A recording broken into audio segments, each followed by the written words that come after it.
The Discovery Mark.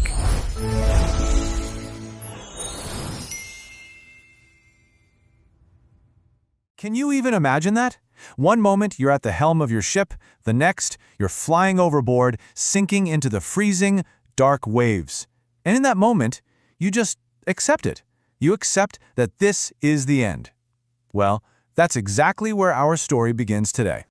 We're diving into an absolutely incredible true story of survival at sea. And the title itself, well, it tells you everything you need to know about the kind of courage we're about to witness. But hold on. To really understand how our narrator ended up sinking to the bottom of the Indian Ocean, we have to go back. Because this journey wasn't some reckless misadventure. No, this was the culmination of a lifelong dream. So let's set the scene. It's July 1976. The narrator, his wife Mary, and their two young children set sail from Plymouth, England. Their plan? To replicate the legendary round-the-world voyage of Captain James Cook. I mean, what an adventure. They sailed down Africa's west coast, everything going smoothly. By Christmas, they were deep in the southern Indian Ocean, and that's when their dream turned into an absolute nightmare.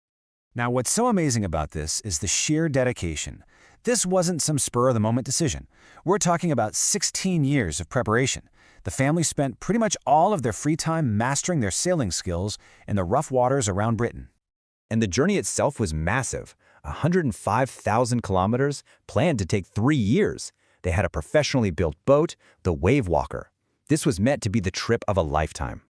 But here's the thing about the southern Indian Ocean. It's one of the most dangerous seas on the planet. And they started encountering these monstrous waves, up to 15 meters high. To give you some perspective, that's as tall as their ship's main mast. And then, on January 2nd, a wave appeared that was unlike anything they'd ever seen. After that first gigantic wave hit, the captain was actually thrown overboard, then somehow, miraculously tossed right back onto the deck. But the fight for their lives was really just getting started. The dream was over. This was now a desperate struggle for survival. Picture this. His ribs are cracked, his mouth is full of blood, and he's just trying to hold on to the wheel. Suddenly, his wife Mary appears, screaming the words that every single sailor dreads to hear. The impact from that wave was just catastrophic. A massive wall of green and white water had smashed over the decks, basically shattering the boat's main shield against the ocean, leaving them completely exposed. Their immediate instinct was to start pumping the water out. But everything, clothes, charts, all sorts of debris was sloshing around, and it started choking the hand pumps. Their first line of defense was already failing. And then, disaster strikes again. Their main electric pump shorts out.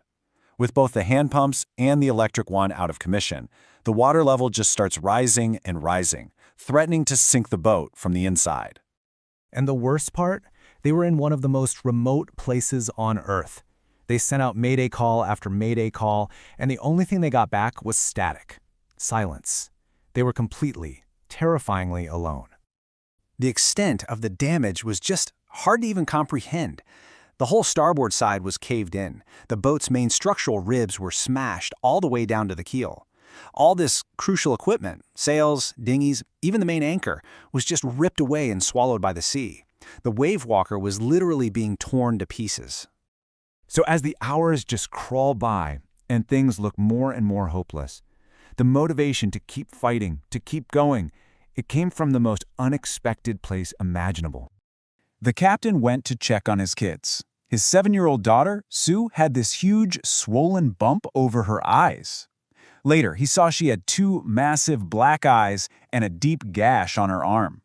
When he asked her why she didn't say anything, this was her reply.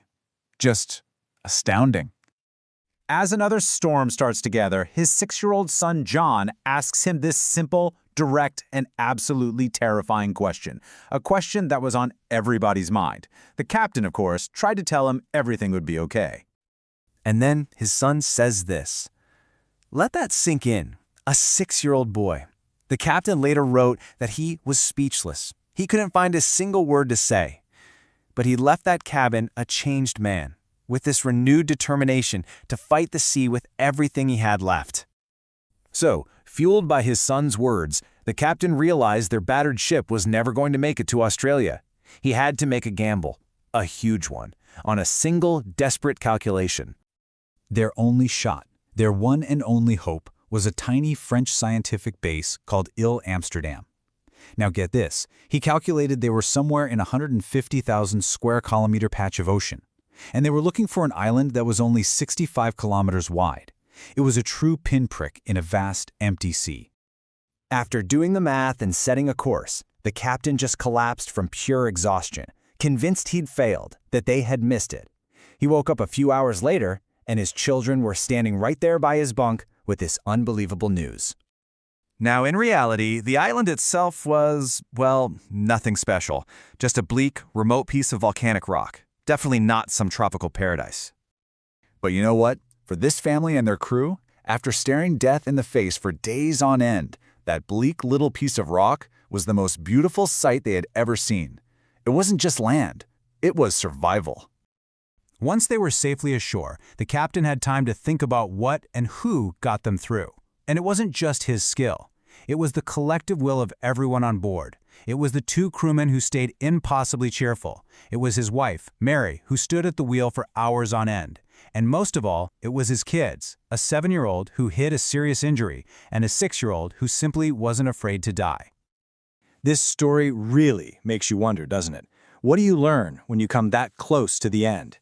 It seems to tell us that, yeah, skill and optimism are crucial. But in the end, maybe it's the strength we get from each other, that collective will to live for the people we love, that makes all the difference between giving up and surviving.